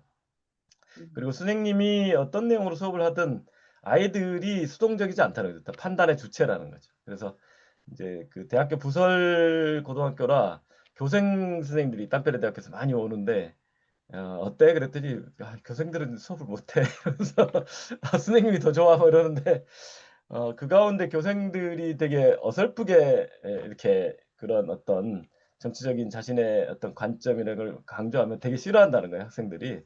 그런데 어, 자신이랑 견해가 상당히 달랐지만, 그 교생은 철학 교생이었는데 굉장히 샤프하고 현대적인 그런 이론들을 가지고 논의를 해서 그런 정도라면 인정한다. 입장은 달라도 뭐 이런 이야기를 하더라고요. 그러니까 상당히 고등학생들이 우리 대학생들 이상으로 어떤 면에서는 정치적인 판단의 주체인 거죠, 그죠? 그리고 그 과정이 열려 있지 않은가 라는 생각들을 해보는데, 그럴 때라야 우리가 비로소 민주주의라고 이야기할 수 있는 거 아닌가 이런 생각이 드는데 말이죠. 우리가 학교를 민주주의 공동체해야 된다라는 이야기를 하면서도 굉장히 이제 표면적이거나 형식적인 수준에 그치고 있지는 않은가라는 고민도 듭니다. 네, 뭐 이야기가 이제 끝이 없네요. 자, 네, 우리 저는 박정현 선생님, 네. 전현진 선생님 또 한 말씀씩 부탁드리겠습니다. 또 오늘 주제 이야기도 좋고요. 그동안 세미나 참석하시면서 어땠는지 또 말씀 주셔도 좋겠습니다. 네. 네, 저기 아까 전효진 선생님께서 이제 그동안에 공부했던 흐름들이나 이런 걸 얘기해 주셔서 이제 그런 흐름과 맥락을 이해하면서 일단 들을 수 있어서 되게 감사했고요. 그리고 공부를 굉장히 열심히 하시는구나 이런 생각이 좀 들었습니다.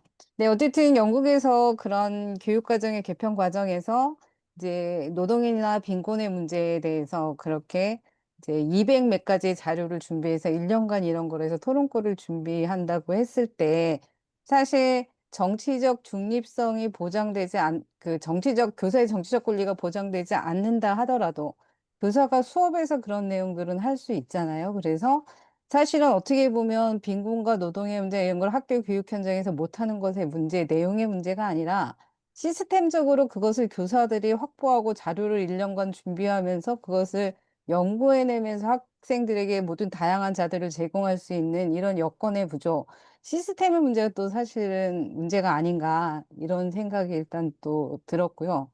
또 하나의 측면은 어쨌든 이제 가르치고 그다음에 토론하고 이러한 것을 통해서의 어떤 여러 가지의 문제들이 해결될 수 있는데 현장에서 학생들은 그러면 어떤 경험을 하게 할 것인가? 학교 교육의 현장에서는 가르치려고 토론하는 것 외에 어떤 실천을 하게 할 것인가? 이런 내용들에 대한 고민들이 사실은 많지 않다. 그래서 저는 학교 현장에서 가르치고 토론하고 뭔가 교실 안에서 외에 무엇을 경험할 때 민주주의를 아까 이제 YMCA의 모의 투표 사례 외에 좀 학교 현장에서는 무엇을 경험하게 할 것인가? 무엇을 실천하게 할 것인가? 우리가 이런 부분에도 좀 관심을 가져야 되지 않을까 이런 생각이 좀 들었습니다. 네, 감사합니다. 전현주 선생님까지 말씀 듣고, 그죠? 또 이어가 볼게요. 우리가 이제 올해 강좌에서 배운 건 빌딩에 대한 거를 이제 배웠고요. 근데 그 안에 이제 용어는 다르지만 시민교육이란 용어를 쓰는 것도 있고, 독일 같은 경우는 정치교육이라는 말을 사용하고 있거든요. 근데 이제 뭐 그런 부분이 역사적인 맥락, 독일 같은 경우는 나치를 통해서 그게 정치에서 문제가 있었다고 생각해서 아마 정치교육, 민주시민교육보다는 그런 용어를 쓰는 것 같고, 그 다음에 북유럽 쪽에서는 그런 빌둥의 역사적 근원이 이어져 와서 그런 말을 쓰는 것 같고, 그 다음에 영국이나 프랑스에서는 시민교육이라는 말을 쓰는 것 같은데, 이걸 이렇게 배우면서 어떤 느낌이 드냐 하면, 우리나라는 아직은 민주시민교육이다, 인성교육이다, 뭐 시민교육이다, 어떠한 것이 정말 아직은 교육과정 안에 정확하게 교과목으로 들어오지 못하고 있고, 또 영국처럼 무슨 중등 시험 문제 필수 과목이라고 하는데, 우리나라 필수 과목은 한국사거든요. 그러니까는 그런 부분이 좀 공백이 있다.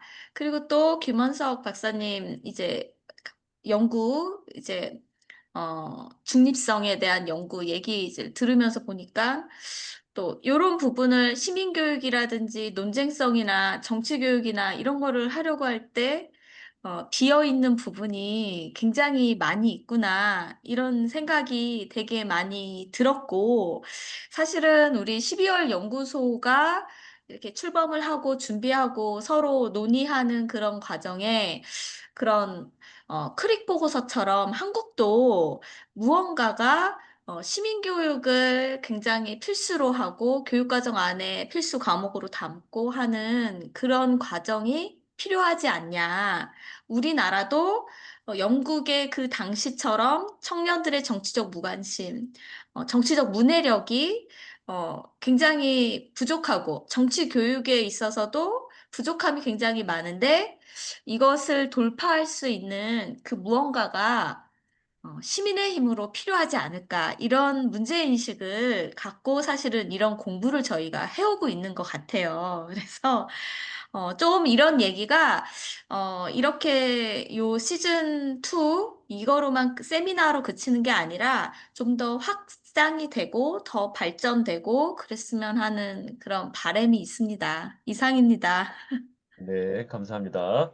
아주 타임리하게 지금 이제 향후 우리가 무엇을 할 것인가 이 주제로 그리고 애초에 사실 그런 문제의식과 목표가 있었기 때문에 이 세미나들이 지금 이어져 오고 있는 것이었죠. 그래서 아주 좀 적절하게 말씀 주신 것 같고요. 두 분 말씀 모아가지고 김원석 선생님 혹시 리스판스 조금 해주실 수 있으면 부탁을 드리고 예, 네, 향후 계획 논의해 보겠습니다. 네.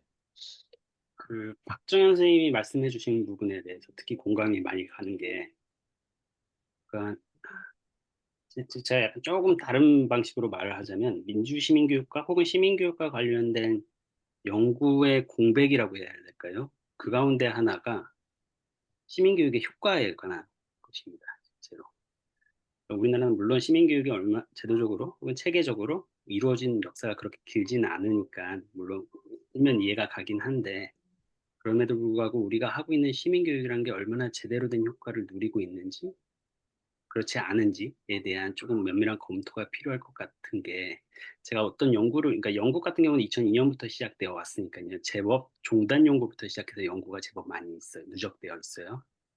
그래서 보면 예를 들어서 시민교육의 효과가 우리가 기대한 것처럼 그렇게 그것을 꼭 필요로 하는 사람들에게 효과가 극적으로 나타나기보다는 오히려 어찌 보면은 누구보다도 시민교육을 많이 받고 혹은 집 가정에서든 어떻게 학교에서든 어디에서든 학교 안팎에서요. 그런 사람들에게 더 효과가 있다라는 얘기도 있고 한데 그 중에 하나가 시민교육이 제대로 효과를 발휘할 때가 언제냐라는 질문 그 연구가 하나 있는데 그때가 나를 되돌아보게 만드는 충격적인 경험을 겪었을 때라는 거예요.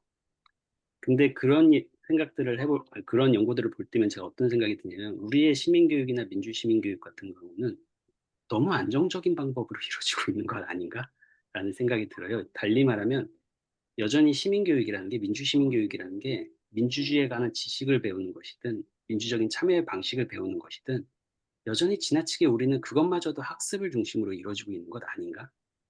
지나치게 안정적으로? 또 다르게 얘기하면 그거는 우리의 시민교육에서 정말 우리가 낯섦을 경험하는 거, 타자와 만나는 경험, 세계 속에 오롯이 머무는 경험, 이런 것들을 얼마나 해보고 있을까라고 봤을 때 그렇지 않은 것 같다라는 생각이 많이 드는 거예요. 이후에 그래서 박정현 선생님께서 시민교육이라는 것이 진짜 무엇을 하는 것인지 다시 한번 좀 생각해 봤으면 좋겠다라고 말씀을 해보셨는데 심지어 시민교육마저도 학습 중심으로 접근하려는 우리의 경향들, 안정적으로 접근하려는 우리의 경향들을 좀 떨쳐서 진짜로 낯선 곳에서 낯선 방식으로 존재하게 하는 그런 연습들, 그러한 감각들을 키워나가는 것. 그런 감각이야말로 민주적인 감각인 것이고, 민주적으로 살아가기 위한 감각들인데, 그러려면 때로는 모험도 감수해야 되고, 위험도 감수해야 되지만, 그러한 환경에 일단 놔봐야 되는 거거든요. 그래서 좀 그런 적극적인 시도들을, 그리고 그러한 성찰, 아니, 그러한 충격적인 경험으로부터 비롯되는 성찰, 그 성찰 속에서 내가 나답게 그러한 환경들이나 변화들에 대해서 반응하는 훈련이란 표현이 적절할지 모르겠지만 그런 것들을 해야 결국은 나중에 학생들이 그 민주적인 나름의 성장이라는 것을 경험하지 않을까, 할 수 있지 않을까 이런 생각들을 한번 해봐서 박정현 선생님 말씀 공감을 하면서 고민할 지점이 많다라는 생각을 동시에 했습니다. 네. 네, 감사합니다. 이 부분도 어제 마침 또 정해진 권사님 저희 교원대 대학원 특강 해주셨는데, 그죠? 그 빌딩에 대해서 설명해 주실 때 이런 실질적인 삶에서의 어떤 고통이나 좌절의 경험들을 이렇게 잘 이해하고 성찰하고 극복해 나갈 수 있게 하는 그런 동력으로서 빌딩도 이야기해 주신 기억이 나네요. 네. 혹시 예, 정혜진 박사님 조금 더 얹으실 것 있을까요? 네. 요거는 덴마크 얘기는 아니고요. 제가 이제 수업에서 교육학 개론 강의를 이제 대학교 1학년 학생들하고 할 때 한 꼭지로 다루는 게 민주시민 교육이고, 제가 항상 이제 그 친구들에게 과제로 내면서 묻는 게 지금까지 학교 다니면서 경험했던 민주시민 교육이 있으면 써봐라. 이제 그거를 글로 쓰고, 그다음에 이제 토론을 하게 시키는데요. 그 친구들, 그러니까 바로 재작년에 졸업했던 친구들도 거의 경험이 없어요. 그리고 그게 뭘 말하는지 잘 이해를 못하고, 이제 이런 상황들이 어찌 보면 지금 우리나라 학교의 일반적인 현실이 아닐까 그런 생각이 좀 듭니다. 그래서 그런 판단을 좀 하고 있고, 여기 지금 선생님들도 많이 다 선생님들이신데, 제가 이제 그동안 봤던 것 중에선 첫 번째는 이게 안 되는 가장 큰 이유 중에 하나는 첫 번째는 학교 선생님들 조직 자체가 비민주적이다. 예, 혁신학교에서 많이 굉장히 오랫동안 노력했지만 그럼에도 불구하고 굉장히 오랫동안 지금 수직적이고 관료적인 게 가장 많이 남아있는 게 저는 학교 조직일 것 같다라는 판단을 개인적으로 이제 하고 있어서 그걸 이미 아이들이 학교에서 보고 있기 때문에 절대로 그것이 이렇게 수평적으로 이루어지기 되게 어렵고, 그 친구들이 얘기할 때 그런 학교 안에서 이루어졌던 어떤 그 투표라든지 선거의 경험은 그나마 자기가 직접 경험해본 민주시민 교육이긴 하지만 장난으로 투표하는 경우 경우라든지 냈던 공약의 어떤 내용들의 공허함이라든지 이런 것들이 정말 되게 안타깝고, 고등학생인데 이런 걸 가지고 이런 내용으로 자기의 공약을 내고 그걸 투표를 하고 있구나, 우리가 이제 그런 것들을 아이들이 스스로 이제 생각해내게 되는 부분들도 있고요. 그다음에 또 하나는 아직까지도 학교 안에 남아있는 그 다양한 형태의 벌칙, 그 소위 그 규칙이라고 하는 것이 남아있는데, 아이들도 얘기를 하는데요. 이거는 지키지 말라는 것, 왜 내가 이걸 지켜야 하는지 전혀 납득할 수 없는 규칙들이 여전히 주어져 있고, 그거를 눈 가리는 식으로, 그러니까 반대가 되는 거죠. 그러니까 사회에 적응하고 민주주의 시민으로 기르기 위해서 사회에서 이야기하는 규칙을 우리가 지켜야 해라는 것이 표면적으로 드러나긴 하지만, 완전히 다른 형태로 아이들은 그걸 받아들이는 거죠. 지킬 필요 없는 규칙이 우리에게 있고 나는 이걸 지킬 필요가 없기 때문에 어떻게든 이걸 눈 가리고 내가 편한 방식으로 살겠어를 오히려 반대로 내재시키는 그런 형태들이 학교 안에서 되게 많이, 마음이 아프지만 아직까지도 이렇게 좀 보편화가 되어 있는 그런 부분들이 있어서 민주시민 교육이 상당히 쉽지는 않은 것 같다라는 고민들, 그래서 그 잠재적인 교육 과정 속에서 우리가 봐야 하는 메시지들을 좀 많이 봐야 될 것 같아요. 지금 우리가 이제 교육 과정 안에서 실제로 뭐 이걸 과목화를 시키느냐, 어떤 과제, 그거를 가지고 얘기하는 이런 것들이 이제 논의가 되지만, 그거보다 더 무서운 건 이 안에 습득되는 부분인 것 같아요. 그래서 그런 부분도 나중에 저희가 그 혹시 더 기회가 되면 같이 이야기해보는 것도 되게 의미가 있지 않을까. 그래서 하나만 더 얘기하면, 역시나 아까 이 역사라는 과목이 수능에서 필수 과목으로 되어 있는데, 그게 완전히 가치 없게 아이들을 느끼게 만들거든요. 저는 이게 되게 심각한 문제라고 생각하는데, 그럴 거면 필수 과목으로 안 넣는 게 낫다. 왜냐면 아이들의 머릿속에 역사는 그냥 한 달만 공부하면 4등급은 나오고, 4등급만 나오면 내가 대학 가는데 아무 문제가 없기 때문에 그냥 후루룩 외워도 되는 거지, 그 한국사의 가치를 오히려 폄하시키는 방식으로 필수 과목으로 지금 만들고 있거든요. 그래서 이런 것들에 대해서 되게 심각하게 다시 우리가 좀 생각해 봐야 되지 않을까, 그런 생각이 듭니다. 네, 이상입니다. 네, 고맙습니다. 그 노르딕 빌둥 개념 들어가다 보면은 자유와 책임을 이제 같이 강조하는데, 그때의 그 자유를 이른바 근대적인 인권 시민권 선언 정도에서 논하는 경제적 자유, 뭐 정치적 경제적 어떤 권리나 자유 정도로가 아니라 실존적 자유까지를 이야기를 하잖아요. 관계적 또 내면적 이런 차원들을 포괄하는 이런 부분들이 좀 알쏭달쏭하면서, 북유럽 사회를 이해할 때 알쏭달쏭하면서도 무언가 한 단계 좀 더 깊은 곳을 건드리는 그런 정서나 감각이 아닌가 이런 생각이 들 때가 있는데, 지금 아마 우리 시민교육을 정말 꽃피운다라고 하면 이렇게 비어있는 부분까지도, 또는 눈에 가시적으로 드러나지 않은 그런 문화적인 부분까지도 우리가 아주 깊게 천착하는 노력들이 앞으로 이어져야 될 것 같긴 합니다.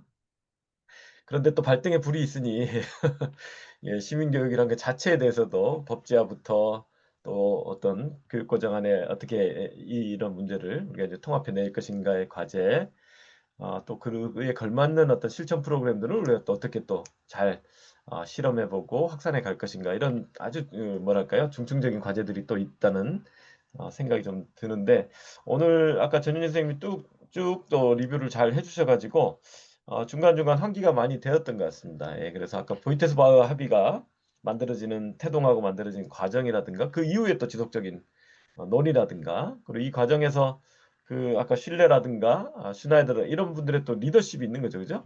학술적으로도 정치적으로도 어떤 리더십을 발휘했던 모습들이라든가, 그리고 이제 크릭 보고서 같은 경우도 우리가 보고서를 만든다면 예컨대 그 크릭과 같은 인물을 찾아야 되는가라고 고민이 되고, 네, 크릭 위원회가 이제 만들어서 접근을 했는데, 이게 상당히 이제 버나드 크릭은 저희도 대학원 때부터 그 읽었던 이제 아주 중요한 텍스트들을 생산해낸 아주 권위 있는 정치 철학자셨는데, 그런 분에게 이런 작업을 맡겼다는 것이 상당히 의미가 있었다는 생각을 하거든요. 그래서 조금 더 이것이 판에 박힌 형태로 나오지 않고 깊이 있게 오늘날까지도 읽어볼 만한 그런 어떤 문서가 되지 않았나 이런 생각이 드는데, 그 보고서 안에 내용들을 우리도 검토해 봤잖아요. 상당히 잘 돼 있단 말이죠. 예, 지금 봐도 벌써 20년 정도 넘었지만 여전히 그 편제라든가 또 그 뒤에 아까 상원에서 특위를 꾸려가지고 재검토해내는 과정들, 이런 것을 좀 들여다보면 우리가 크릭 보고서 한국형으로 만들어낸다고 하는 것이 조금 더 구체적인 상을 잡는 데 도움이 되지 않을까 그런 생각들도 좀 해보게 됩니다. 몇 가지는 이제 아마 우리가 조금 그 쟁점들이 있을 것 같고요. 아까 뭐 법제화를 할 것인가부터 교과목으로 별개 하나의 교과목으로 다뤄야 되는가 아니면 북유럽 방식으로 교육과정 자체가 시민교육이 되는 방향으로 접근할 것인가. 그리고 어떤 수업이나 학습적인 측면만을 강조하는 것이 아니라 어떻게 하면 보다 현장의 실천적인 그리고 직접적인 살아있는 경험으로 이제 이어가게 할 것인가 뭐 이런 부분들 우리가 좀 잘 짚어내야 될 것 같아요. 갈래를 좀 잡아가지고 그래서 저희가 올해 이제 오늘 세미나를 이렇게 마무리하면서 올해 여름 지나고 가을부터 하반기에는 이 부분을 중심으로 조금 더 뭐랄까요 좀 그 구체적인 목표와 그 다음에 타임라인을 좀 가지고 이제 시즌 3, 4로 나아가야 되는 그런 지금 상황이 아닌가라는 생각을 좀 가져보고요. 마침 저희가 지금 함께하는 김세희 박사님, 김주영 교수님, 그리고 우리 김원석, 정혜진 교수님 같이 해가지고 공동 연구 지금 팀을 이제 좀 다져가고 있는 상황에 있고 펀딩과 상관없이 제가 펀딩을 좀 원했으나 네, 내년도로 계약을 하고요.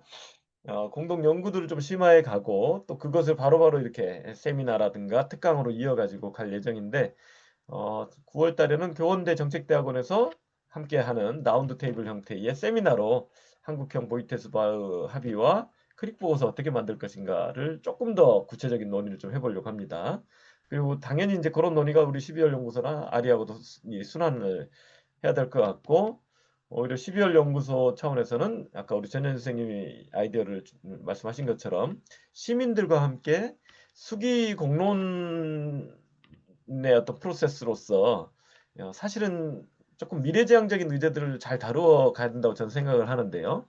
우리 이제 개헌이라든가 선거제도 개혁 같은 의제도 시민의회 모델로 하자라는 논의가 많듯이 저는 그 가운데 굉장히 유력한 주제 중에 하나가 뭐 예를 들면 민주주의의 미래, 노동의 미래, AI 정책 이런 거 돌봄 정책 이런 거 필요하다고 보는데 교육과 관련된 의제들도 제대로 한번 해봄직하다. 그런데 그걸 제대로 하자고 국가교육위원회를 만들었는데 지금 완전히 그죠? 다시 지금 출발시켜야 되는 과정에 있는데 오히려 좀 시민사회에서 먼저 특히 교사의 정치기본권이라든가 또 청소년 학생들에 대한 민주시민교육 어떻게 할 것인가, 정치교육 어떻게 할 것인가 이런 주제들이야말로 지금 국회나 정당에서 풀긴 좀 어렵잖아요. 사실 거기서 딱 합의해서 법 만들어주면 제일 좋은데 쉽지가 않고 그렇게 되더라도 시민사회와 공론장에서 충분한 토론이 없는 채 법이 만들어진다면 저는 18세 참정권처럼 끝날 것 같거든요. 청소년들이 실제로 인파먼트가 되는 게 아니라 너희들은 투표권이 있어로 끝나는 그런 가능성이 있어서 제대로 된 폭넓은 참여와 토론 그리고 합의 프로세스가 필요하다라는 생각을 해요. 네. 그래서 이런 부분들을 중심으로 저희가 좀 함께 이론적인 연구의 측면 그리고 좀 실천적인 측면 그리고 어떤 시민학습과 교육의 측면 이걸 같이 가봤으면 좋겠습니다. 네. 예, 요 정도 제가 좀 말씀을 좀 드리고요. 혹시 여기에 대해서 조금 얹어주실 분들, 윤영 선생님 한 말씀 하시고, 네, 한숨에 네, 자연스럽게 돌면서 이제 마무리하겠습니다. 네, 시즌 2를 마치면서 시즌 3의 과제와 이제 앞으로 저희가 해야 될 일을 조금 더 구체화하게 되는 것 같은데요. 저희 12월 연구소 수기팀의 전현진 팀장님과 함께 시즌 3를 조금 더 구체적으로 같이 논의하는 시간 한번 갖고 또 새로운 과제와 의제로 만나는 시간 만들어 보도록 하겠습니다. 네, 시즌 2도 함께 해주셔서 감사합니다. 네, 고맙습니다. 혹시 조원희 선생님, 김혜진 선생님 마이크 켜실 수 있으면, 네, 정유 네, 선생님은 어렵다고 나가셨고요. 네, 조원희 네, 선생님, 네, 교수님, 잠시만요. 제가 화면을 잘 못 켜고 있어서 죄송합니다. 잠시만요. 네, 네, 네, 아유 제가, 반갑습니다. 네, 안녕하세요. 말씀 네, 잘 들었고요. 잘 참여하지 못했는데 교원대 있다가 학교로 오니까 너무나 터프해요, 학교가. 그래서 정신을 못 차리고 있는데요. 그래도 이렇게 좀 배우는 시간이, 이야기 듣는 시간이 이제 되게 좀 숨 쉴 틈이 되는 것 같아서, 아까 뭔가 좀 도전할 부분은 도전하고, 이렇게 하면서 그냥 조금 이렇게 문제 상황이 이런 게 이렇게 묻혀있지 않고 조금 고개를 드는 그런 시간이 되었습니다. 네. 시즌 3에 열심히 참여하겠습니다. 감사합니다. 네, 고맙습니다. 아직도 교실인가 봐요. 그죠? 네네. 네, 고생이 많습니다. 김혜진 선생님 퇴근길이시죠? 네, 아마 이동 중이실 수도 있으니까 예, 말씀드리고요. 네, 혹시 뭐 박정현 선생님 한 말씀 더 하시겠습니까? 제가 시즌 1을 잘 몰랐어가지고 갑자기 들어와서 다른 분들께서 당황하셨을 것 같아요. 그래가지고 어쨌든 분위기 파악이 됐나 안 됐나 이런 게 조금 네, 헷갈리기는 하지만 어쨌든 열심히 그동안에 여러분들께서 공부하신 내용들을 제가 그냥 덥석 먹은 것 같아서 좀 죄송한 마음도 있고 네, 그렇습니다. 아예 별 말씀을요. 언제나 웰컴입니다. 네. 아예 이참에 12월 연구소 가입을 추천드리고 네, 함께 가야 될 것 같은데. 네, 네. 네, 감사합니다. 전현진 선생님 한 말씀 더 하시죠. 마무리 예, 멘트로. 네. 아, 드디어 시즌 2를 마치는군요. 우리 서현수 교수님도 너무나 고생 많으셨고, 윤영수 선생님 고생 많으셨습니다. 네, 고맙습니다. 네, 네. 지금 감사하다는 말을 드리고 네, 싶습니다. 네, 감사합니다. 저희 지금 전현진 선생님, 윤영순 선생님, 저희 박사과정에 지금 또 공부하고 계시고요. 네, 정유숙 선생님, 그 다 지금 뭐 주제가 조금씩 다르지만 기본적으로 민주주의 교육 시민성이 만나는 어딘가에서 예, 논문으로까지 아마 이어나가시지 않을까 싶고, 그렇게 해서 우리가 또 연구자 겸 교사 겸 실천가들이 계속 이렇게 훌륭한 분들이 배출이 될 거라서 12월 연구소가 앞으로 아주 중요한 허브가 되지 않을까 네, 기대를 스스로 해봅니다. 네, 네, 정혜진 선생님, 김원석 선생님 한 말씀씩 듣고 마치겠습니다. 네, 저도 이렇게 참여하게 돼서 감사하고요. 덕분에 공부 많이 했습니다. 앞으로도 열심히 참여하겠습니다. 그리고 수고해주신 분들 다 너무 고생하셨고 감사드립니다. 네. 네, 수고 많으셨습니다. 네, 김원석 박사님. 저도 감사의 인사와 더불어 시즌 3 때도 더 열심히 참여하겠다는 약속을 함께 드리도록 하겠습니다. 네, 수고하셨습니다. 네, 네, 정말 수고들이 많으셨고요. 시즌 3의 더욱 멋진, 더욱 새로운 기획으로, 그죠?